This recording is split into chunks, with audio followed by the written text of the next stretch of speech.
And we are live with another edition of the All Gas No Break Sports Show.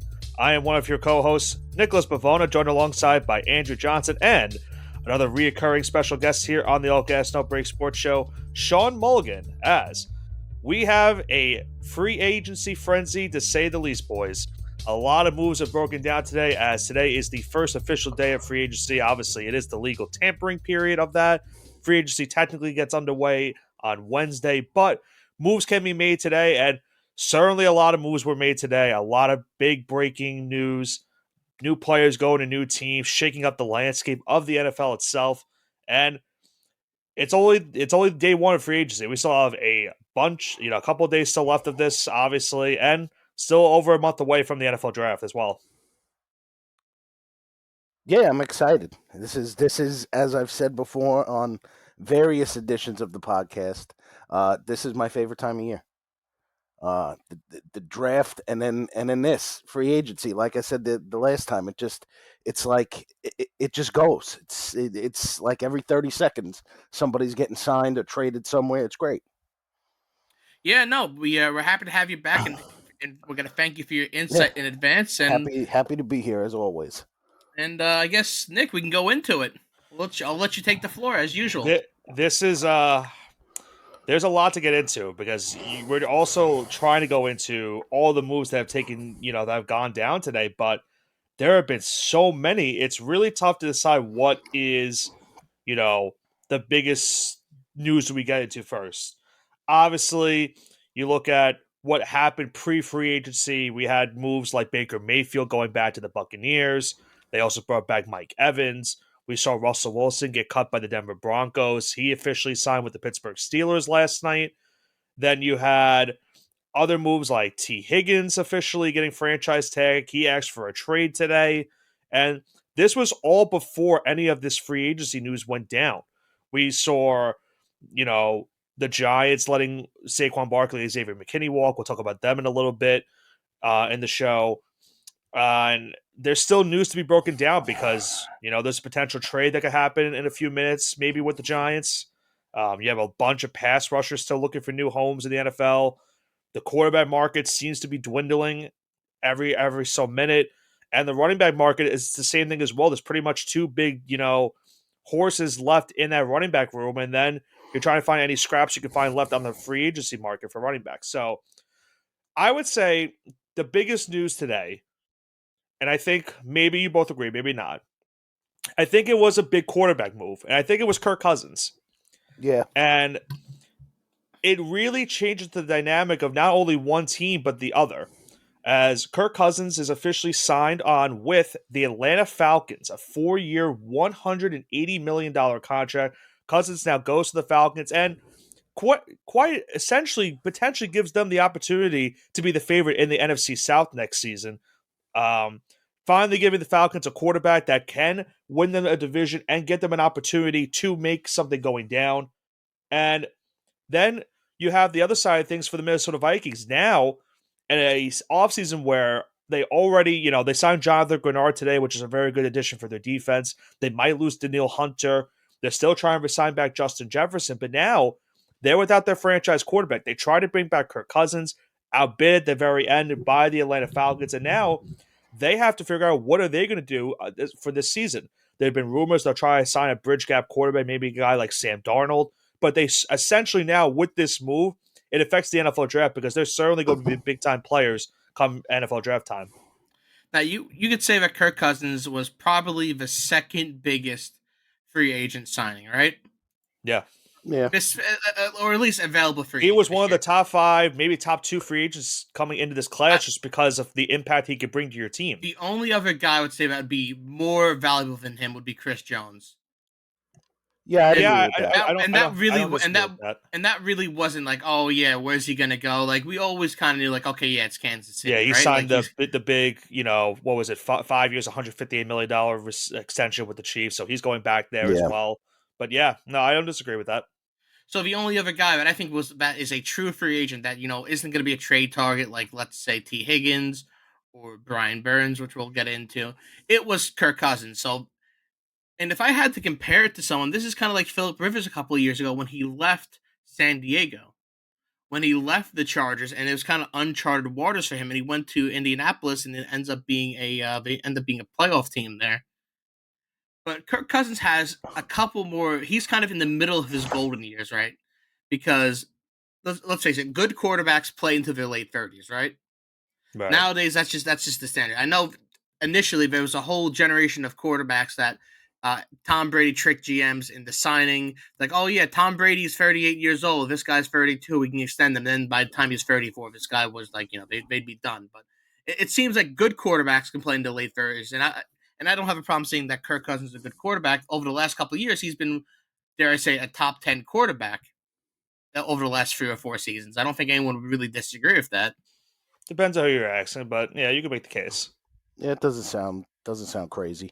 I It think. doesn't Yeah, go ahead. Go ahead. So yeah, it doesn't sound egregious, and he's going to join some really great offensive weapons there. Tyler Algier and Bijan Robinson in the backfield. He has Drake London as his number one wide receiver right now, and hopefully he can revive the career of Kyle Pitts, who has all the talent in the world, but isn't just being utilized right. So maybe with Kirk throwing him the ball, and you get a new head coach, maybe you could see him maybe be that 1,000 yard, 1,100 yard tight end that everyone was kind of looking forward to in the NFL draft a couple years ago.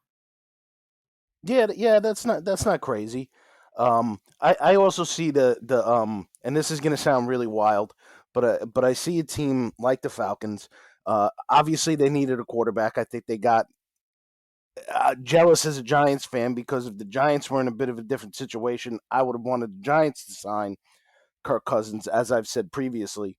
But I think an interesting move in the upcoming draft. I know I'm jumping way ahead here. If I'm the Falcons, maybe I consider drafting Brock Bowers, and then I can use Kyle Pitts in like a totally different way. I can spread him out wide. I don't need to use him as a typical tight end. It can kind of make I Kyle Pitts a don't more versatile player.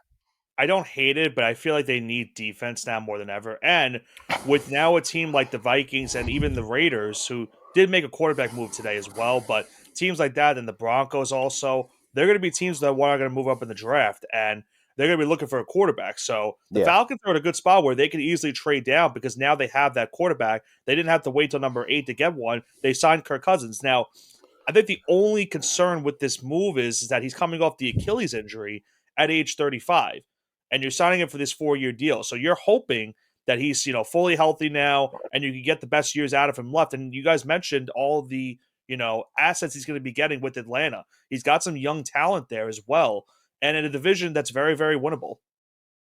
yeah, yeah. Um, I don't disagree with any of that.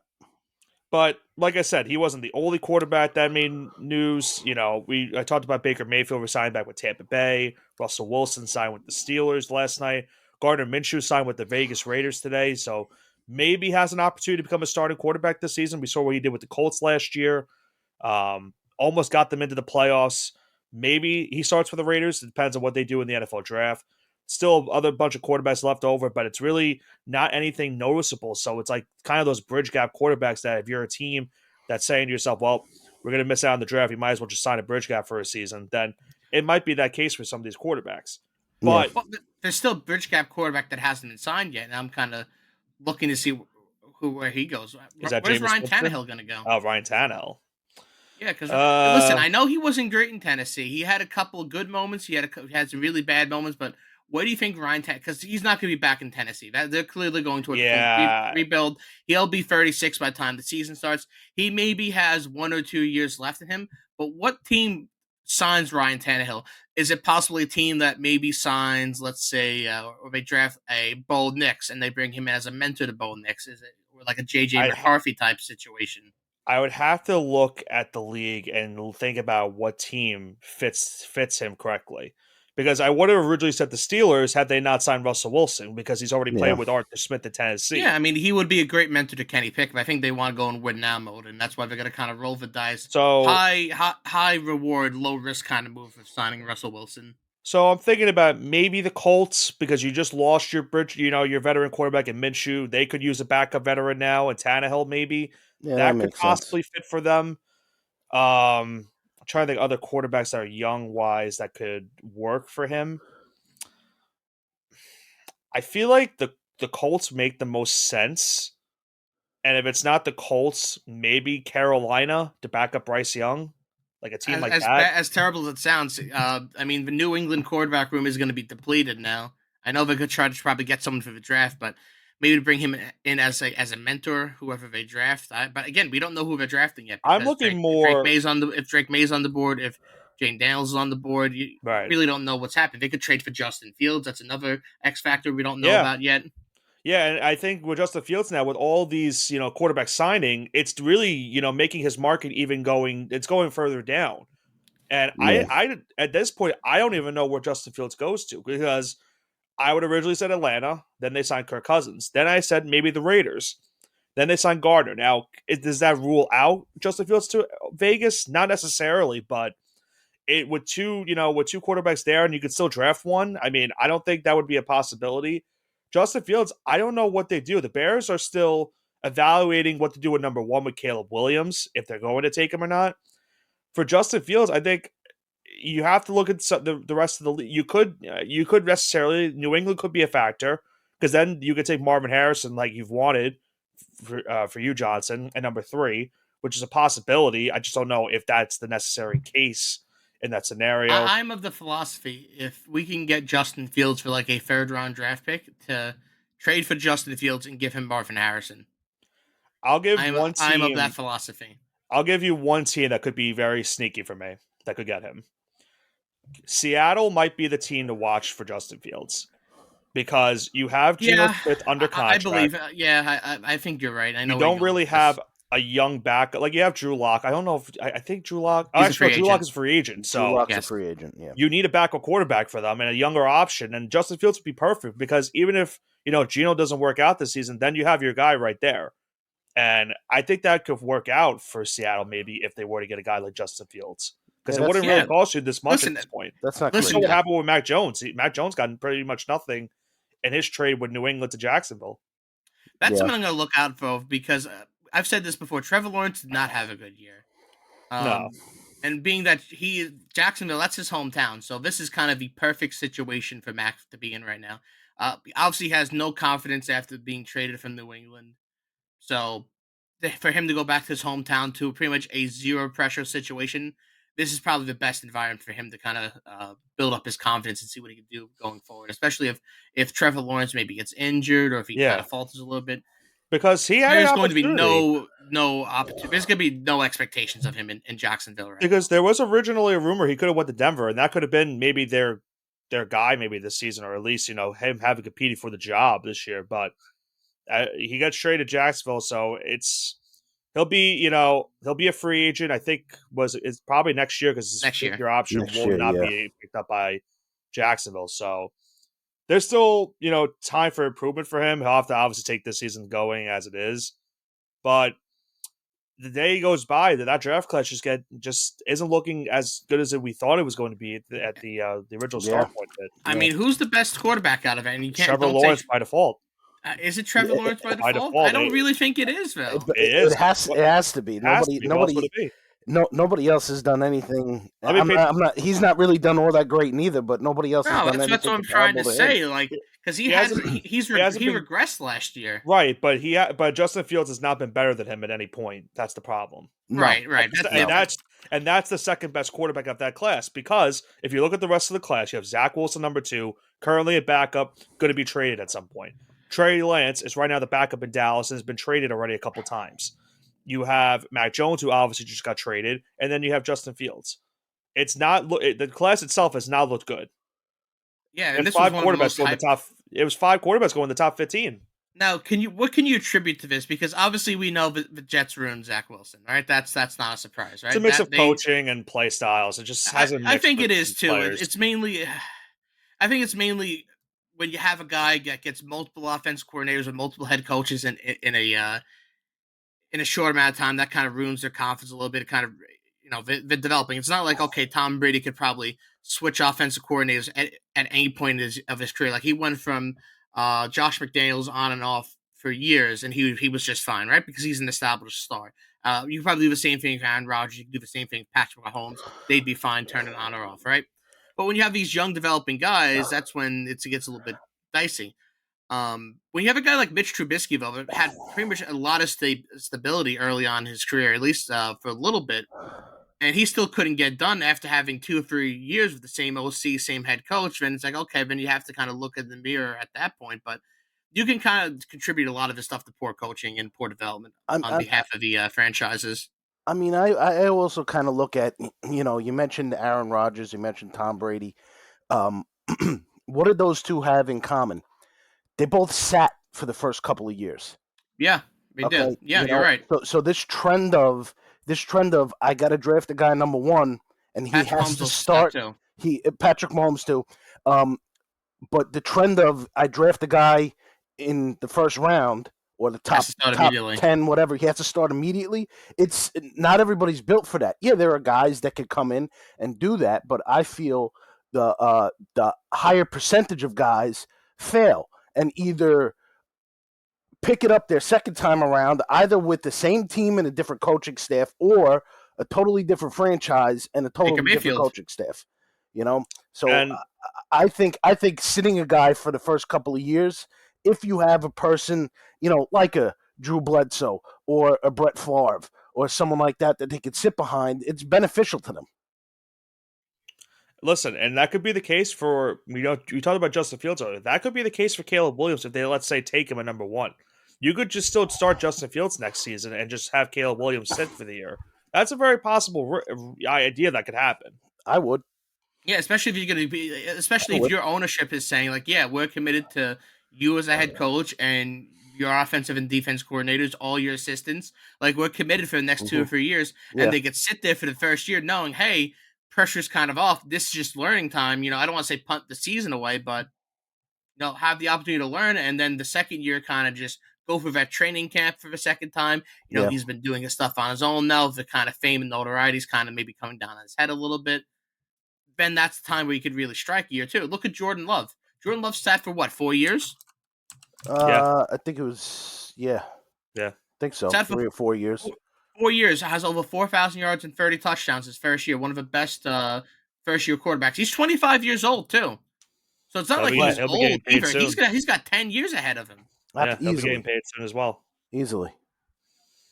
But let's stay on the topic of getting paid because we saw a lot more players getting paid today, and we'll switch over to the running back market that we know in the offseason last year got a lot of hate from their GMs and their owners because they wanted their compensation and getting paid. Well, some of these running backs today certainly got their money from what has happened because probably one of the most stacked running back free agency classes we've had to date. Yeah, guys like Saquon Barkley, Josh Jacobs, Derrick Henry, Tony Pollard, Austin Eckler, just to name a few. And now we've seen a couple of them go off the market. We've even now seen a new running back come to the market because of one of these moves. We'll start off with, and we'll start because there's two Giant fans on the show this week. Obviously, we'll start off with the Saquon Barkley news. You kind of saw the writing on the wall after him not, agreeing to a Yeah. contract extension. They signed him to the 1 year deal going into last year. He was not coming back to the Giants. It was going to take a pretty much a slim chance that was going to happen. But Saquon is going to stay in the NFC East. He's going to the Philadelphia Eagles. So he did play at Penn State. He's going to go back to Pennsylvania. He goes to play for the Eagles, a 3-year, $37.75 million contract. So Saquon is going to be getting just upward near a 15 mil per year with incentives on his contract. So there's pros and cons if you're a Giants fan about this move because obviously, Saquon didn't have many years healthy. When healthy, he was one of the better running backs in the game, but he could just never stay healthy on the field. And the Yeah. Giants were never going to pay him the money that the Eagles gave him today. The Eagles obviously looking for a running back after DeAndre Swift today signed with the Chicago Bears. So they needed to find themselves a new established running back. They get Saquon now on a 3-year contract. And they're trying to keep that Super Bowl window open because remember, they lost Jason Kelsey to retirement and they lost Fletcher Cox to retirement. So they're trying to keep this window open for this team while also still making some other moves on the side. Yeah, I don't want to say. I mean, as a Giants fan, I'll say, I hope that Saquon's both of his knees explode next year. That would be fantastic. But seriously though, I think their window is closed. I mean, they lost a guy like Jason Kelsey. They lost Fletcher Cox. Yeah, they re-signed Saquon, and I heard Tiki Barber talking about this a couple of weeks ago. Is he kind of views him similar to himself, even though Tiki didn't spend many times injured. He didn't play very much his first 4 or 5 years, so he viewed himself as when you go around for that contract at 26, 27, there's not much tread on the tires. So he might have a lot to give, but different than Tiki, this guy's had a hell of a lot more injuries, concerning injuries at times. Yeah. I, and he's playing. I don't like to go through the whole playing on turf, playing on grass thing. He's playing on grass again. So you never know how your body responds to these specific things. I personally think, seeing what they've lost, I think their window's closed. To be, in all fairness, Well, I'm not the I would biggest. agree with you. I'm not the biggest fan of Jalen Hurts, and I never have been. But you can't replace a guy like Fletcher Cox. You can't replace a guy like like Jason Kelsey just right off the bat. It doesn't happen. And when you sign a guy like Saquon, you would expect to have a full, complete offensive line. I just don't see them having a complete offensive line. Yeah, no, as an yeah. impartial someone who's not a hater of the Eagles or anything like that, I could say with confidence I don't think it's going to work out as well as people expect it to. No. Um, Only because, and this is going to sound crazy, like you said with the offensive line, you're missing probably the greatest center of the last 15 years, Yeah. and that is a hole you can't fill, with no pun Yeah. intended. So now, say I know they're not going to be Giants bad with regards to the offensive line. If they are, then that just means Jason Kelsey was that much more, and he should be a They first did ballot sign Hall of back Famer. Landon Dickerson today, which Absolutely. was pretty Yeah, cool that's for them, great. but But yeah. remember, it's Jason Kelsey was probably worth at any point an extra offensive lineman, right? And they had such a great, solid offensive line these last couple of years. It's not like there was no weak link on that offensive line. It was a very strong foundation. But if it turns out to be where maybe Lane Johnson isn't as good as he used to be, it could be age, it could be the Kelsey effect, and that's something that we're gonna have to look forward to. Maybe they should kind of trademark that 7 months in advance, because you can start seeing Fox, if you like Fox Sports or NBC or CBS, wherever the games are being broadcasted, start talking about the Kelsey effect. Like, hey, these were their ranks Yeah. last year when it came to rushing attempts and yards after the carry and etc. or after contact, and quarterback protection, all this stuff. And if all of a sudden it blows up next year, well, then you start looking at, okay, maybe he did make the wrong move. This is something I always talk about. And I don't want to ever compare the NFL to high school football, but being an offensive lineman, I kind of I, I take a different look at the offensive line than most normal people do, because I was an offensive lineman, and I know that the center is the most important position on the offensive line. I don't care about left tackle. I don't care about right tackle. You can make those work, but your center, to me, number one, he's got to be the smartest person on the field, and or as smart as the quarterback. And you cannot, it won't work without a good center. And you can't just replace a guy like Jason Kelsey. It doesn't happen. At least not overnight. Well, I think that's what they're going to do with Landon Dickerson. I think they're going to move him inside to play center. I think that's the plan, effectively, just because obviously that's it's never easy, and he played center at Alabama too, so that also does help.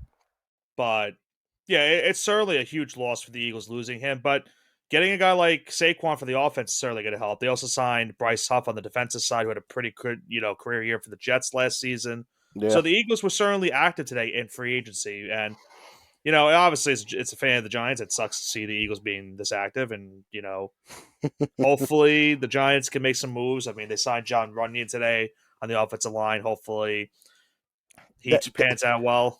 That's a pick. That's a signing that I really like. I know it's not sexy. It felt It's not weird. It It is felt weird at first. strange.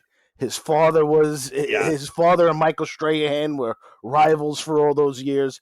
But this was a kid I liked coming out of college. I wanted the Giants to draft him coming out of college. It's not one of those, breaking news things. It's not like trading for Brian Burns or going out and signing. If they signed what's the tackle Tyron Smith. It's not that big sexy move, but it's a telling depth move. He can certainly play in the NFL, and I think he's better than basically anything we got. I know someone compared him to Glowinski or something in the group chat. I think no, he's no, better than hold Glowinski. on. I didn't compare. So this was me. I didn't compare him to Glowinski. What I was saying was, someone had sent statistics about John Runyon, and I Mm-hmm. said that's all fine and dandy. But what the problem was is we did the same thing when Mark Glowinski was signed to the team, and we did the same thing Yes. when Nate Solder was signed to the team, Right. and we got overexcited about it, and then they became crap. I don't want the same thing to happen to John Runyon. I'm hoping that it works out. I wanted an offensive lineman. We got one. I don't want to. I'm not getting my hopes up. That's all I was trying to get at. I'm not overexcited about him. I like the I just like the signing itself. I think he has the potential to be uh, uh, decent. If he turns out to be great, then it's a win. I just want Breaking him to be. news. I just want him to be serviceable. I have breaking news, boys. It is official. Brian Burns is going to be a New York Giant. Nice. That is the greatest news I could hear. That makes losing Saquon. I don't care. We won. The official compensation: the Giants are going to give up a second and a fifth-round pick. Nice. So you effectively traded. If this is the second round pick they use, you effectively traded Leonard Williams and a fifth for Brian Burns. That's a win. Well, I was going to say, keep in mind, I don't know which second-round pick. It could be the Giants' actual second-round pick. I would assume it's the Giants' actual pick and not the one from Seattle. Either way, it's still either way. You're essentially trading Leonard Williams and a fifth round pick for Brian Burns. That's a win. Unfortunately for me, that takes his name off for the free agency prediction we were going to do later on the show. And also, Sean, the Giants got an extension with him. He signed a 5-year, $150 million extension. So he is on the Giants for the next couple of seasons. The thing I like about this is now it allows Kayvon Thibodeau doesn't need to be the end-all be-all. There's somebody else. Yeah. So when you got a guy like Kayvon, or even Lawrence Taylor, or Derek Thomas, or insert great pass rusher, when they're the only guy, you can double team them, and then all right, everybody else beat me. You can't do that now. So and remember, it frees up multiple people across the line. This is really exciting. And remember, Sean, about the whole Brian Burns scenario. A couple of years ago, he was being offered. Panthers were getting offered 2 first-round picks from the Rams to get him, and Carolina said no at the time. They could never work out a deal. It ended up, being that his value depleted, and he got a franchise tag this offseason. The Giants getting him for a second and fifth-round pick is a steal. They get the cap, 100%. Get they sign him to an extension as well. So, listen, at the end of the day, does it suck to lose guys like Saquon Barkley, Xavier McKinney, who I didn't mention, McKinney signing with the Green Bay Packers today? That one was kind of a gut punch for me at first. I really liked McKinney. But I liked the X-Man, but there's no way. There is no way the Giants were going to pay him that amount of money. Right. But if they did all this to go after a guy like Brian Burns, give him the contract extension that they gave him, I don't hate it. Because this is the guy that the Giants were trying to draft when he was available in the draft a couple years ago. They were trying to get him, and they missed out on him, unfortunately. And now he's on the team now. So this is great for New York. So now this is great. This is a great move. So my mood today has been very weird. It's been up and down. I was down a little bit earlier. Now more because Saquon was one of my favorite players. But it was more about McKinney. I was a little bit upset by him. But getting Brian Burns is a good consolation prize. I will take that. Yeah, this is great. And like I said, I think earlier in the chat, even losing Saquon, you look at it, and who'd you replace him with? Well, you replaced him with Devin Singletary, who's not the worst. He's not the worst, but the way I look at it is, if you signed a Saquon, and then let's say you went into the draft and drafted a Blake Corum or somebody like that, well, then you're forcing yourself into a spot where you can't even play that kid, because you got to give all the carries to Saquon or Derrick Henry or whoever the big name running back is, they have to get the carries. With a kid like Devin Singletary, the Giants can do what they've done almost throughout their entire history. And you could spread the ball around.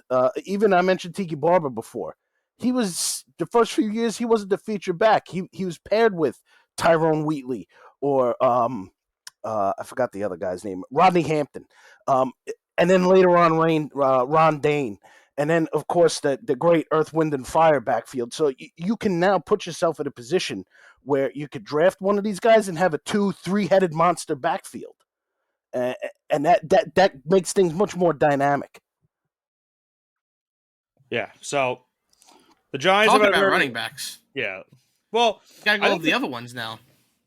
Well, yeah, I know. We got a little bit off topic. Brian Burns news broke as we were recording, so that's one of the first. Let's point this out, Johnson. This is one of the first and only times where something big breaking news wise has broken while we recorded, because this usually happens the day after we finish. I was about to say I was expecting this to happen tomorrow.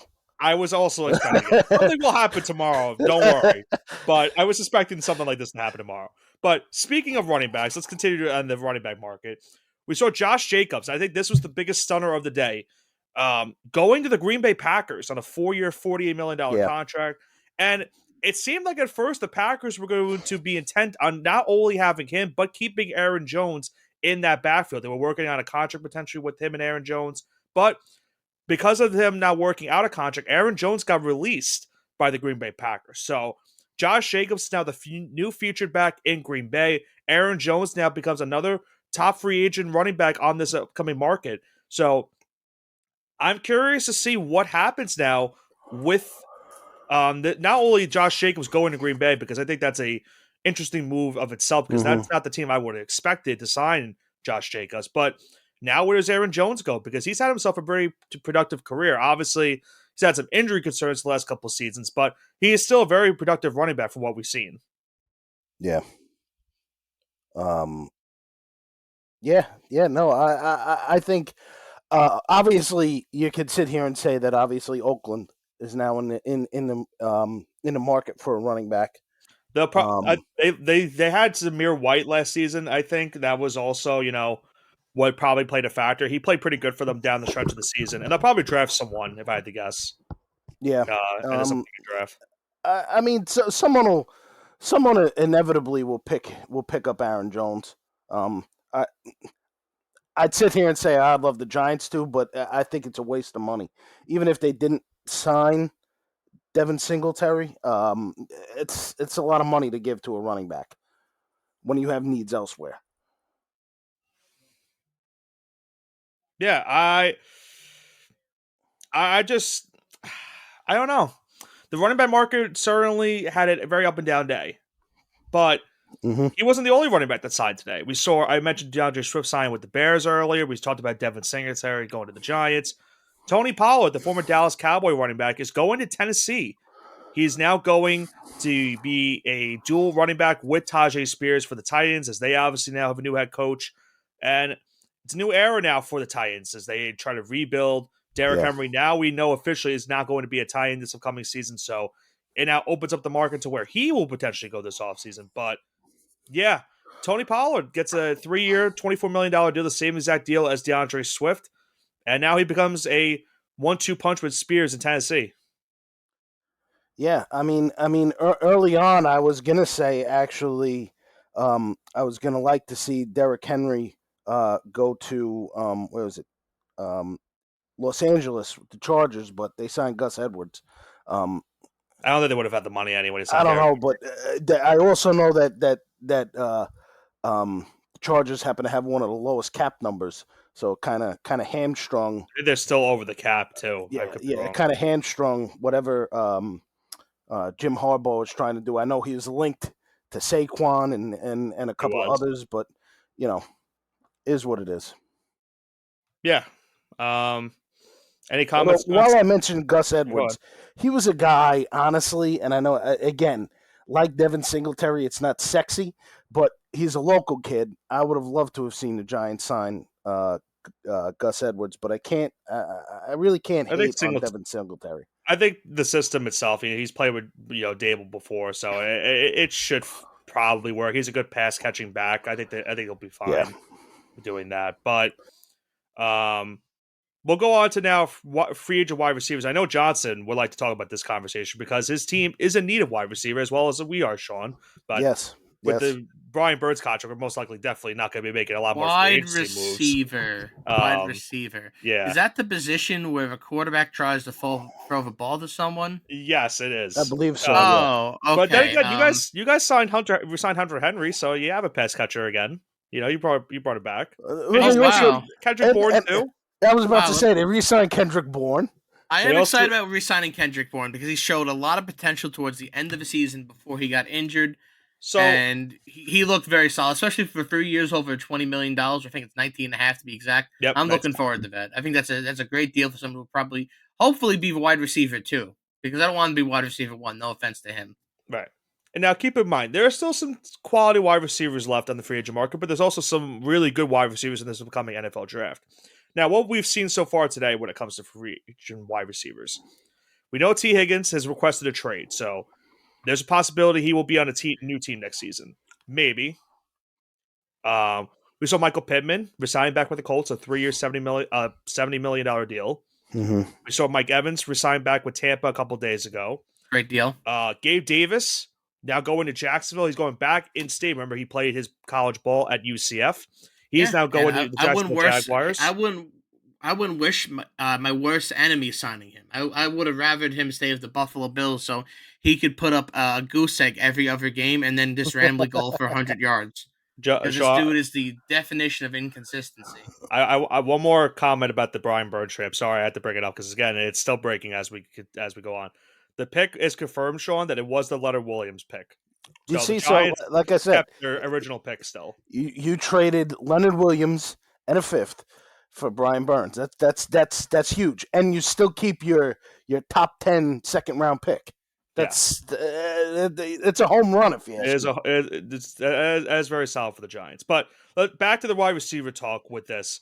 There's still some pretty good wide receivers left on the free agent market. You have guys like Hollywood Brown still available. Calvin Ridley is still available. Odell Beckham is still a proven commodity as a veteran. Michael Thomas, I know, has had some injury concerns the last couple of years, but we know he still can make some good plays in the field for whatever team signs him. There's still a lot of people left on this free agency market for wide receivers, and for a team like you, Johnson, that could be one of the landing spots for a guy like maybe Calvin Ridley, trying to get a guy that was a number one last year in Jacksonville, trying to help potentially either a rookie quarterback or a bridge gap quarterback for your New England Patriots this upcoming season. So my ideal situation would be obviously to draft Marvin Harrison Jr., right? That's the guy I want. I'm not sold on Caleb Williams. I'm not sold on Drake May. I think Drake May is just Daniel Jones in a North Carolina uniform. That's what I think he is. He has the same physical tools. He's an ACC quarterback. He's older, and he didn't really impress me this year. So I think he's just Daniel Jones just in a UNC uniform. Caleb Williams, I don't think, is the undisputed number one pick, especially with I perceive our attitude issues off the field. He has some sort of smugness kind of going around him, seeing that he is too good to do medicals or do open tryouts or not open tryouts. You know what I mean, though. Participate in the combine, stuff like that. Just overall arrogance, which I'm not really a fan of. The whole I don't know if it was ever disproven, but the idea that he wanted a stake in a team, I hope that was fake, but you never know. And then take a look. Look like a guy like Jaden Daniels, right? A guy that has the physical tools, right? He's still on the young side. He's only a year older than Caleb Williams. He just turned 23 years old, so he's not like, oh yeah, you're drafting a 27-year-old quarterback. He's still on the younger side or youngish side, and he did it at the highest level of football. He did in the SEC where he won a Heisman, where he absolutely kind of turned the world upside down. So that's a guy I would want the Patriots to draft. But if we don't get Jaden Daniels, I said before I'd like to trade for Justin Fields and draft Marvin Harrison Jr. And I feel like if the Patriots did get Marvin Harrison Jr., team him up with Kendrick Bourne as their wide receiver 3, and go out and get Calvin Ridley, right? So you have Calvin Ridley, you have Marvin Harrison Jr., you have Kendrick Bourne. Calvin Ridley would be a great receiver to put next to Kendrick Bourne and to put next to Marvin Harrison Jr. because he would take that pressure off. He's a 1,000-yard receiver. I don't care if he gambled and got himself banned for a year. That's water under the bridge. He was betting on himself, which was kind of funny when he couldn't make his own parlay happen because he had no one to blame but himself at the end of the day. Listen, I think everyone's been there before.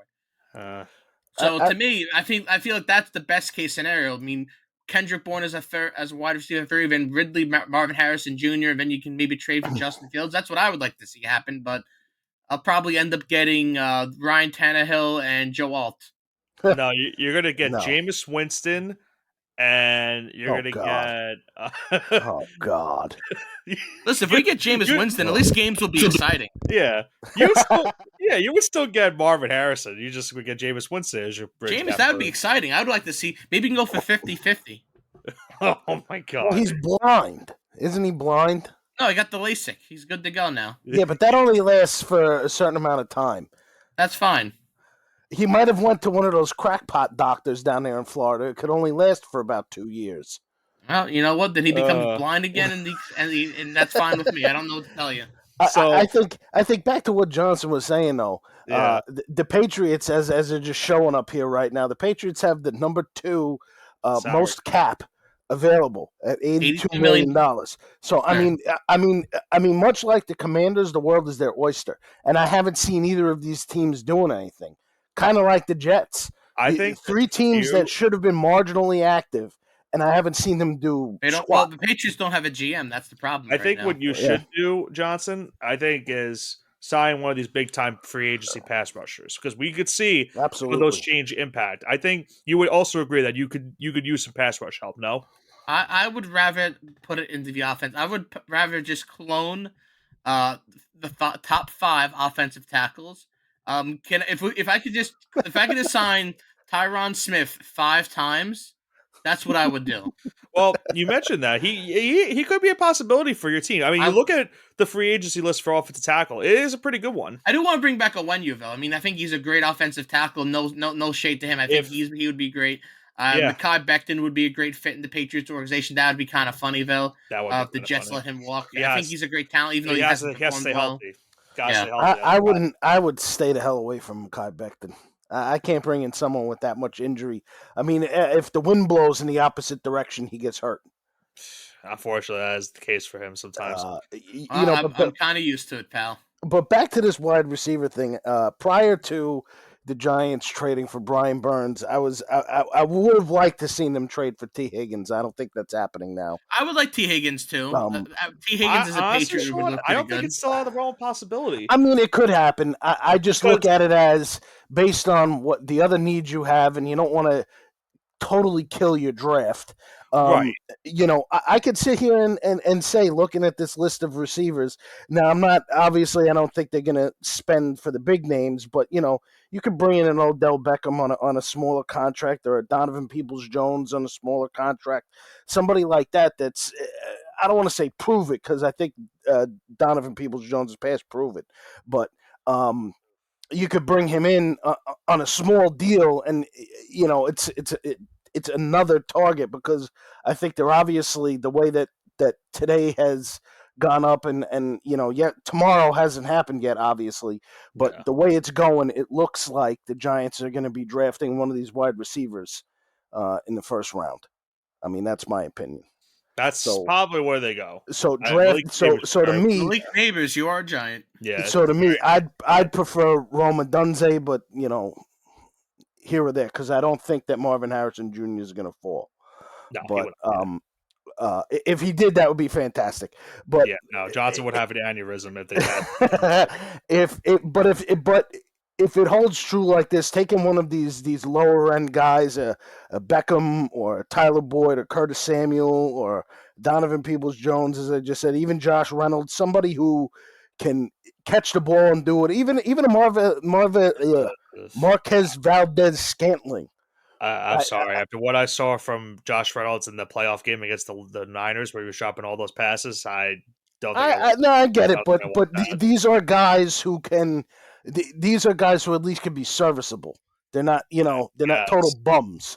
And I think Valdez-Scantling is another guy that drops a lot of passes, but the Chiefs get their magic apparently every the Super Bowl. So Of He has to course. catch. He has to catch these absurd passes that shouldn't be caught by him. It happen. I swear, it happens like every year for them. No. You're right. You're right. You're 100% right. Before we go into a quick synopsis of what we still want our teams to do before doing our final predictions of the day, let's talk about the defensive players that have have signed today. We saw, as we mentioned, Brian Burns now has a new contract with the Giants. We saw Bryce Huff sign with the Philadelphia Eagles. Jonathan Grenard's going to the Minnesota Vikings. Darius Smith's going to the Browns. We saw in the secondary, Xavier McKinney, I mentioned, going now to the Green Bay Packers. We've also seen Jalen Johnson get an extension with the Chicago Bears. A lot has happened defensively, and there's still a lot of good time to big defensive players left. Guys like Daniil Hunter, Chase Young, Jadeveon Clowney, Patrick Queen are still available for free agency wise. And even on the offensive line, there's still some pretty good offensive linemen. Kevin Zeitler, Dalton Reisner for a little bit of notice. We've seen what the offensive line market for guard has looked like today. Robert Hunt got a 5-year, $100 million deal with the Carolina Panthers. So the offensive linemen are certainly a hot commodity as well right now in the NFL. So it's been a pretty exciting free agency for these players and their contracts they've gotten. But Yeah. are there any out of those lists that you guys, kind of surprised by? I also forgot to mention Justin Matabuke got an extension with Baltimore, a big contract for him. And Christian Wilkins, how could I be remiss? I Got was that gonna say monster you mentioned deal him. with the Raiders. I almost forgot about that deal. How could I forget? Yeah, A monster contract. Miami's entire roster just imploded. They're gonna win 5 games next year. This is Johnson's Christmas today. He's seen a couple of division rivals losing their players, and they have not made a single move pretty much to reconcile. Yeah, us So, signing Antonio Gibson was probably the best news today of the NFC East. yeah, Of the AFC East, excuse me. Him and Ramondre, not a bad 1-2 punch in New England. Not a bad 1-2. Yeah, listen, I like Antonio Gibson. I was always a fan of him. He's got the pass catching ability. Reminds me of James White a little bit. So see how he does. So before we go into what we want as a fan, are there any other news that you guys looked at, maybe like an under the radar move that you said to yourselves, this could maybe help a team down the line, or do you want to just go right into what we want left in this free agency before obviously the NFL draft coming up in a month? I feel like I already kind of said my piece on the Patriots. So if you guys want to take the floor as Giants fans now, because I kind of just skipped ahead and I said that, but you guys can take the floor. I'll let Sean go last. I think him and I both most likely will agree. Secondary help is probably the next biggest thing for the Giants because you could address a wide receiver in the draft. And obviously quarterback is still an issue for the team, but it seems more and more likely that they'll probably just roll Daniel Jones one more season and then they'll address it next year. Mm-hmm. But I would say secondary is a big problem right now for this team because now losing McKinney, now you have a safety issue that you have to fix. Now, Jason Pinnock had his ups and downs with this Giants last season. He'll be one of your starting safeties next year. Who's the other starting safety, though, is the problem. There's still a really good amount of safeties on this free agency market. Maybe you could bring a guy like Micah Hyde or Jordan Poyer, who has some experience, obviously with Joe Shane and Brian Dable in Buffalo. Maybe you bring them on a veteran contract that could be cheap and well worth it for the Giants to fix. But you also need corner help because you let Dory Jackson walk. I would tend to think he's probably not coming back this season. I don't know if they address it in free agency, but that's something they're going to have to address in the draft. So for me, it's secondary help right now for the Giants. I think that's the biggest thing I want right now before addressing a team need like wide receiver and quarterback. Because the Giants, to their credit, have signed 2 offensive linemen today, so they're trying to fix that offensive line. Yeah, no, I mean, you basically took the words right out of my mouth. Like I said, other than signing one of those. Go ahead. I got more breaking news. Just go ahead. Other than signing one of those lower end wide receivers, a guy like Micah Hyde or Jordan Poyer, a veteran like that makes total sense. I'm looking at the cornerback market. I'm not sure. Maybe a Ronald Darby type. Maybe I don't know. But I think one of those 2 safeties. I think hopefully maybe will wind up with the Giants. But letting Xavier McKinney go this year, and like I said last year, the biggest problem was letting go of Jordan Love or Julian Love rather, whatever Love it is. Yeah, you said you didn't want to pay him, and now we got Xavier McKinney, we got this one. It'll be fine, whatever. Now you let him go when I would have personally signed Julian Love. He's flexible. He can play both safety positions and corner if you need him. I've said this multiple times before, but obviously you can't go backwards. So I think a Micah Hyde or a Jordan Poyer makes total sense here. So I was alluded to breaking news, and it's going to be another player that we're going to have to unfortunately take off of that list. Austin Eckler is going to the NFC East. He's signing a 2-year contract with the Washington Commanders. So Wow. Washington replaces Antonio Gibson with Austin Eckler. The record to show Wow. that you could look at this before I had this in before, so I'm gonna count that as a green for me. I'm not counting that because we unbelievable. I had it written down. This is unbelievable. You can count it for yourself, but we technically did not start our prediction show, so technically I predicted it. So I can't tell if you did it after I sent the link. That's the problem. You can look at the I can look at the timestamp, absolutely, but am I going to give you that timestamp? I have. But yeah, go ahead. Whatever. No, you can go. You can go. I'm not going to give you the benefit of the doubt, even if you do it. I hate to tell you. Unbelievable. It's okay. You would do the same if it was me. That's okay. But let's go into the prediction show. Now, do you want to count this as a mushing hour, Johnson? Do we think this? Yeah, I mean, it's definitely a mush. Okay. I mushed Austin Eckler into his career ending. So. Yeah, the NFC. Oh, come on, Daniel Snyder isn't the owner anymore. They might be a viable franchise. Soon. Yeah. We don't want that to happen, but yeah, that's besides. No, I wouldn't. But the bad guy's out of there now. Who, probably not. But Yeah. But let's now go into, I guess, the quote-unquote mushing hour for this NFL free agency. Now, as we all know, for many of our listeners, during the regular season, we did our mushing hour where wins became losses and losses became wins. Now we go into free agency and predicting. Now, most of the time, we get these wrong. I would say our track record for predicting where free agents go is not really good. It's somewhere between bad and somewhere between awful. Yeah, and I would tend to think it's awful. If we can get 2 right, I think that's a home run. I already got 1, so I'm counting it. You can count it for yourself. I'm not counting it for you. I'm not going to count it. So I will give you a player. Basically, I want you to tell me where you think they're going to sign this upcoming free agency. Obviously, it could break as it happens. Obviously, Austin Eckler just happened, so that was possible. And Brian Burns was also going to be on my list, and that trade broke down as we were going. So this could very well happen as we're recording right now. So we'll keep the pace and see if it does happen as we record. But the first player I'm going to give you guys, and I'll leave the floor to who wants to go first. Let's go to the running back room. Derrick Henry. Where do we think he goes? Houston Texans.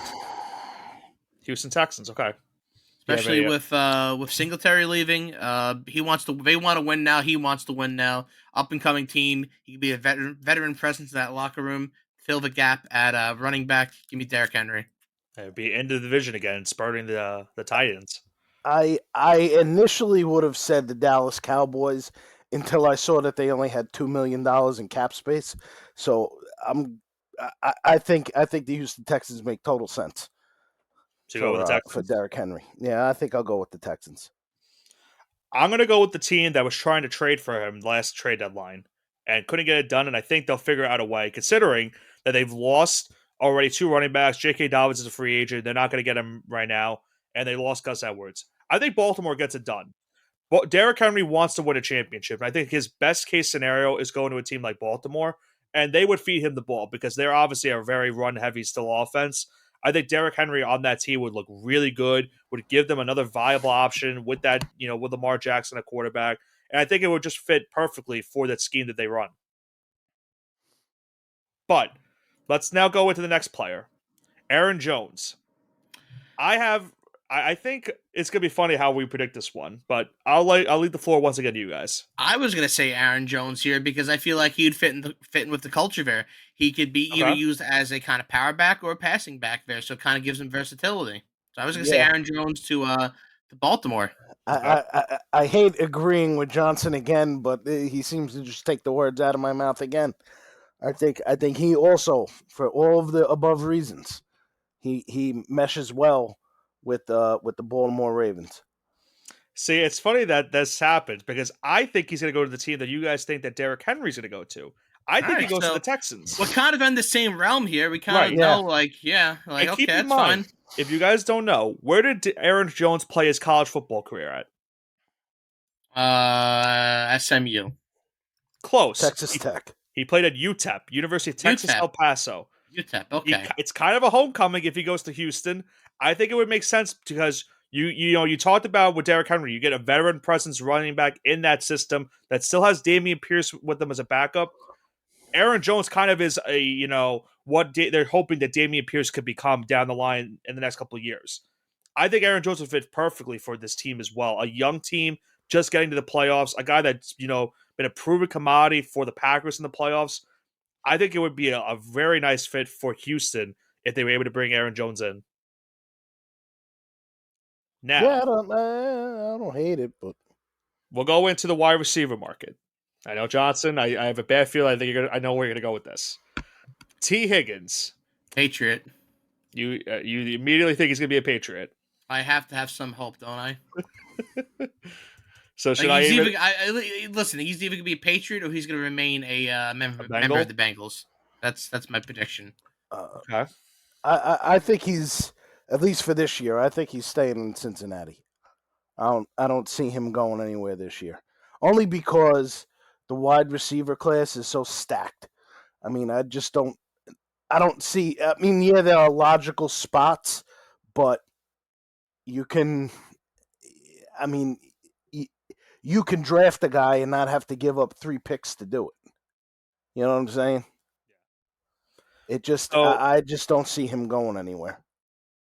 so I think he probably stays in Cincinnati too. But if I had to pick a team that trades for him, I think it could be the team I just talked about in Houston. I think the Texans need not that Nico Collins showed a lot of promise for the Texans last season. That maybe he could be a number one, but you're looking for a guy that can really break out into that number one scenario. And T. Higgins is pretty much in that scenario where obviously he gets overshadowed by Jamar Chase on that team, but put him with C.J. Stroud in Houston, he could have some really big time numbers for the Texans next season. And the Texans would probably have to give up just a second round pick, maybe have to give up a first round pick in a different year just because of where they're picking.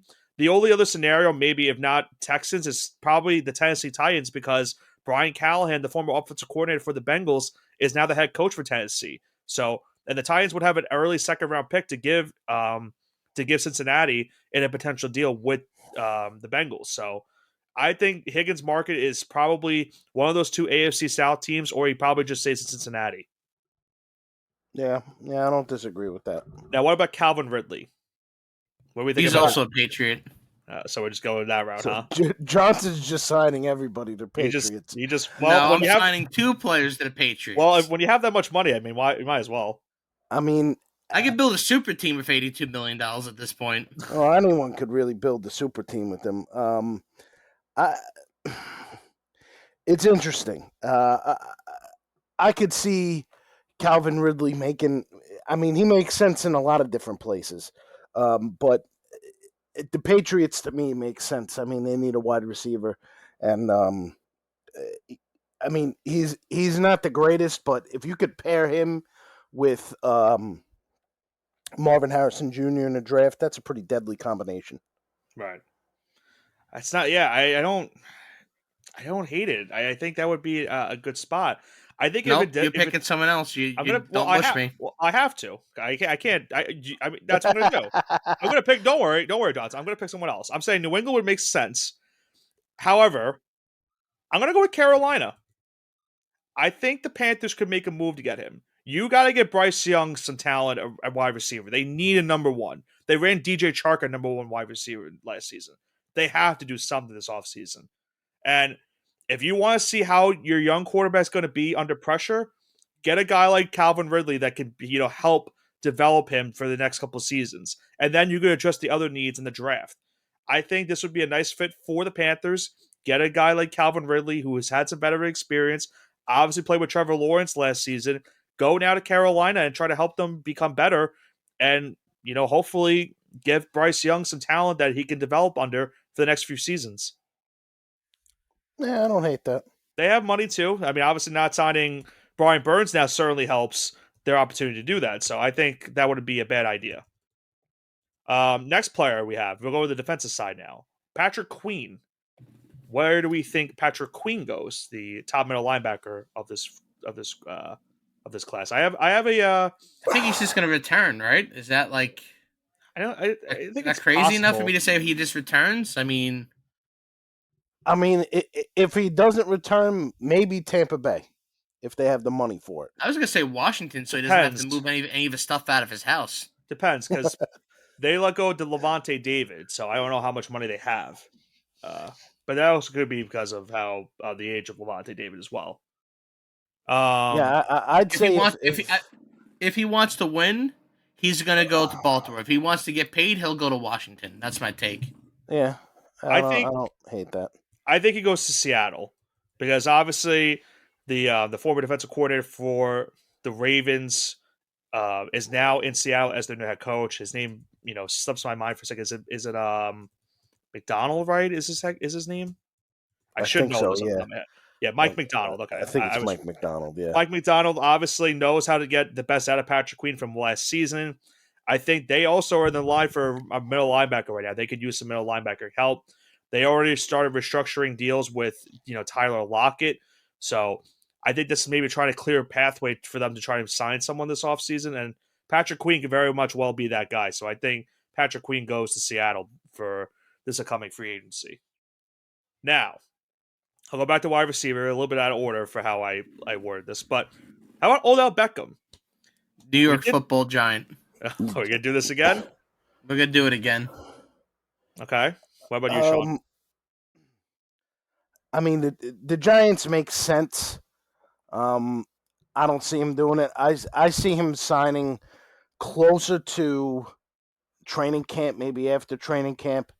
I mean, going back to the Rams doesn't exactly sound crazy either. I don't know what their cap situation is, but I can't imagine that Odell is going to command insane salary. No, so, he's trying to win to the ring. So I mean, he's gonna go wherever he's gonna win. I mean, Detroit is another place he could wind up at if he's trying to win a ring. So what do you officially think he's gonna go to? I'm gonna change what I said. I have him going to Detroit. You gonna pick Detroit? Yeah. Okay. I'm gonna hate that I say this, but they are in the market for a wide receiver. I'm gonna take the Jets. I don't want, as a Giants fan, I don't want it to happen, but I think it would make sense for the Jets to sign another wide receiver. And he's already stated that he's wanted to play for Aaron Rodgers for like a while now. And I think this is a good opportunity for the Jets this offseason. They still have some cap space to go down and make a move for a wide receiver. They haven't done anything so far today as a free agency. I was about to say, it sounds like Joe Douglas is just sitting on his couch watching TV and eating cookies. Yeah, he's there are a lot of moves he could have made and he didn't. They gotta do something. I think Odell would make sense for them. Get them another wide receiver outside of Garrett Wilson, but I don't want it to happen. If that makes sense, I think that would be If he's coming to New York, I want him to come to the Giants. I don't want him to go to the Jets. Obviously, but I don't know if that happens now because of Well, we'll see. Giants spending spree with Brian Burns now, but we'll see. It depends on how much money. Yeah. Let's go into now offensive tackle. Where do we think Tyron Smith's going to go? The former Dallas Cowboy. He's going to ring chase and get paid for a couple seasons to go play offensive tackle for the Kansas City Chiefs. Oh, I hate that already. I was going to flip it to the other team. I don't know what their salary cap situation was, but I was going to say the San Francisco 49ers just lost Trent. Did they lose Trent Williams? He's still there. But he's definitely on the verge of he's almost every time.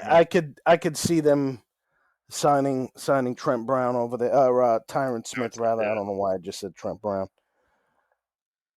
So I think so. You're gonna go with San Francisco. That's your I'm gonna go with San Francisco. Okay. I'm gonna go with Cincinnati. I think we're looking to try to get Tyron Smith some help and try to get him a championship possibility. And I think the Bengals would be a good opportunity to get him that opportunity to win a ring. I'd say. You have Burrow, you have Jamar Chase, you might not have T. Higgins, but if you keep T. Higgins, I mean, that would certainly be a plus. And you still have a good team around you. And obviously, they've needed offensive line help for the longest time. So I think that would be an opportunity for Tyron Smith to go into the Bengals and give them an opportunity to make. I know it's an opportunity a lot, but to give them a chance to win an opportunity. I keep saying opportunity. You can play a drinking game with opportunity right now at this point. It's going to give them a chance to potentially win a Super Bowl this upcoming season, because I don't know how much longer Tyron Smith has left in his career. He's kind of like Trent Williams. Instead of chance, maybe instead of using chance, maybe you could use opportunity instead. No, I'm good. I don't need to do that. Let's say on the offensive tackle market, how about David Bakhtiari, who also just got released by the Packers today? Las Vegas Raider. I think he winds up signing with the New York Jets. Sean, that's another good one. Sean, I agree with you. I think he also signs with the Jets. I like that one with him going to just. I was gonna figure, okay, it makes sense. Wash Packers either go to Vegas or they go to the Jets. So yeah. That's where I mean, the way I look at it, his buddy's there. Why would he not want to go back and play with his buddy again? He go play with Devontae Adams over there. He'll play with Devontae or play with Aaron Rodgers. It's gonna be one or the other. Yeah. We spoke about this guy earlier. This is a guy that Johnson wants back. How about Michael Onwenu? Where do we think he's going to go? Patriot, please. Patriot, please.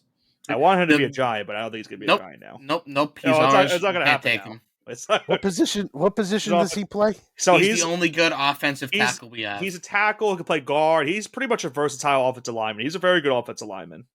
Okay. For reference, he was the only positive graded offensive lineman on the Patriots on a team that had pretty much the worst offensive line I've ever seen. I could have blocked better than them. I mean, this is another situation where I think, if they're looking to build an offensive line, you could sign, what's his name? Onwenu, whatever. Him, and you could bring in Tyron Smith.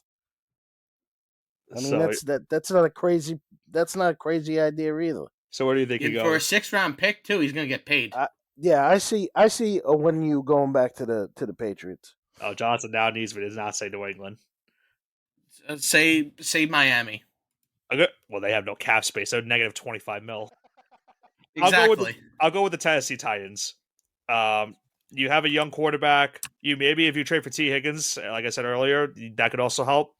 But you need to protect your young quarterback. They have no offensive line help whatsoever, and they could pay Michael Onwenu some money to get him into Tennessee. I think that would help Levis, but they still need some pass catchers around him to make him even better, and hopefully he could be that franchise QB for them. So I'll go with Tennessee for now, just for Johnson's sake. I'll go with Tennessee. What a nice guy you are. Yeah, I try. I don't like to go full mushing unless Johnson pisses me off sometimes. How about Danielle Hunter? Where do you think Danielle Hunter, the Vikings? I think he has a relationship with Jonathan Gannon. I think he's going to be a Cardinal. Okay. Cardinal. I think Danielle Hunter makes total sense for the New England Patriots. I think they obviously they have the cap space and they could use an edge rusher.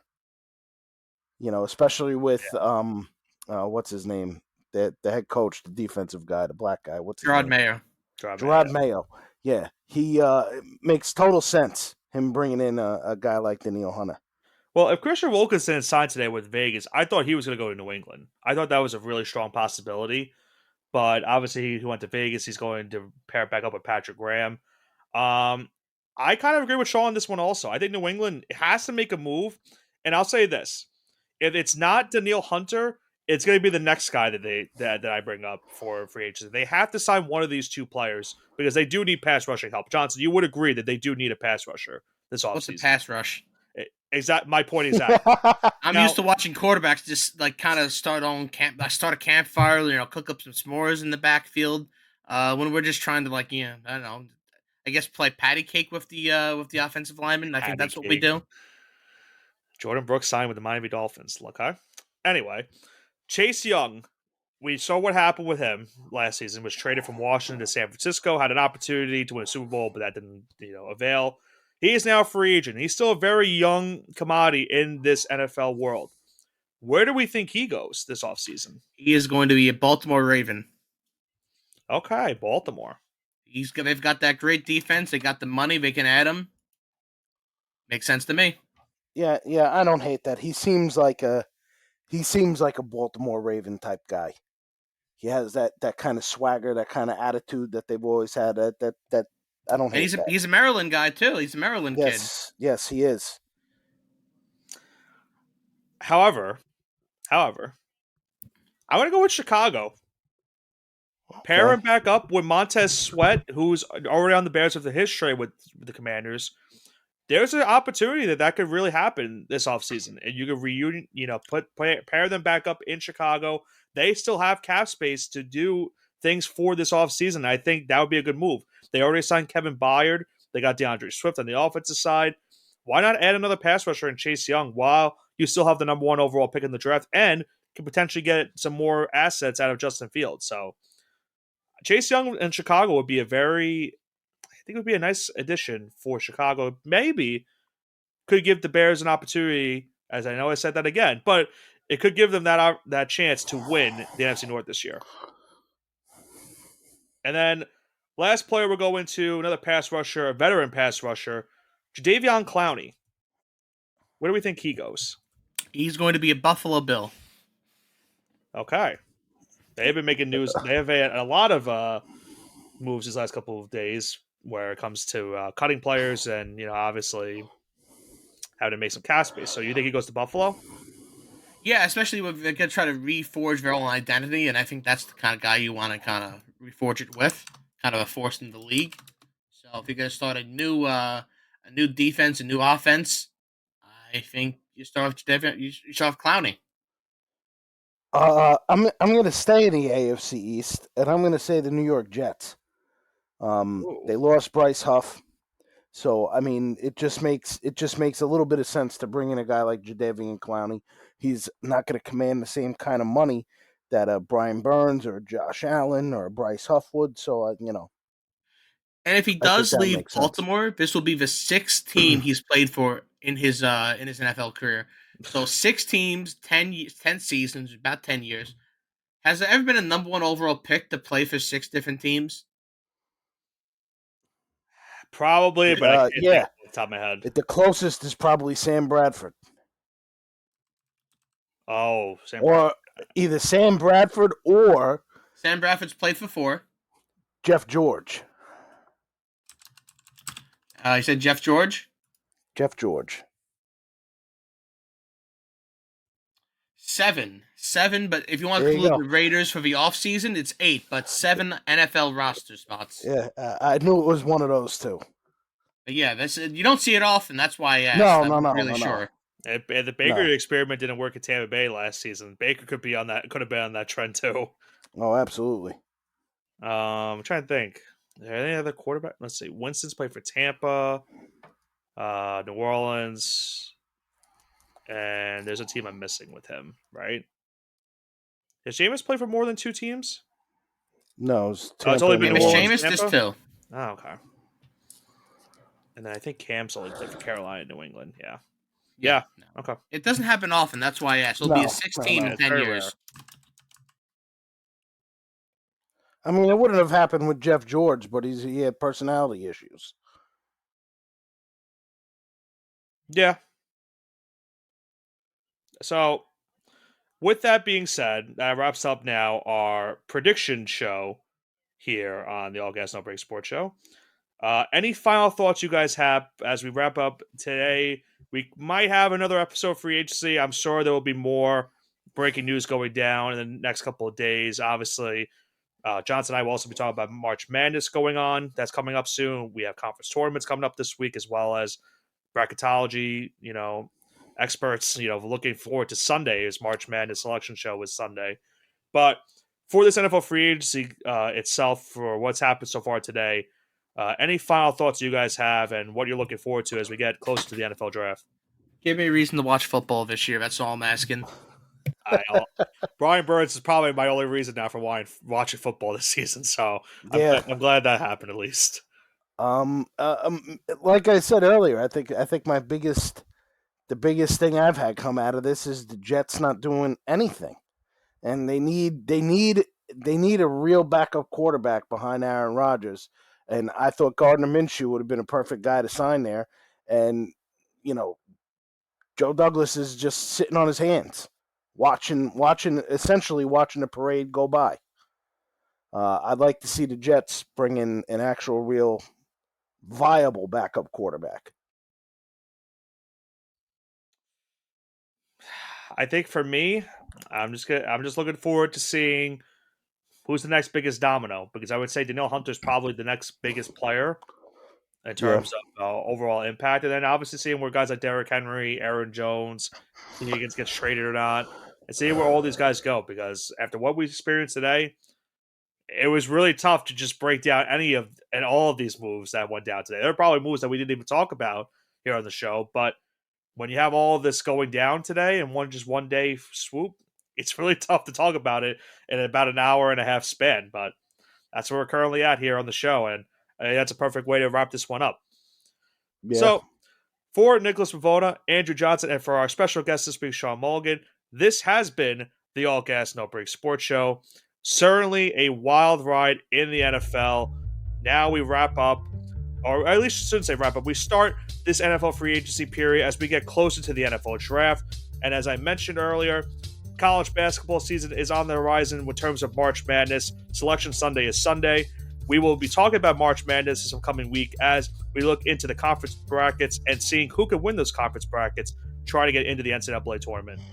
Once again, this has been Nicholas Pavona, joined alongside by Andrew Johnson and our special guest host, Sean Mulligan. Thank you again, Sean, for joining us this week, and have a great rest of your weekend.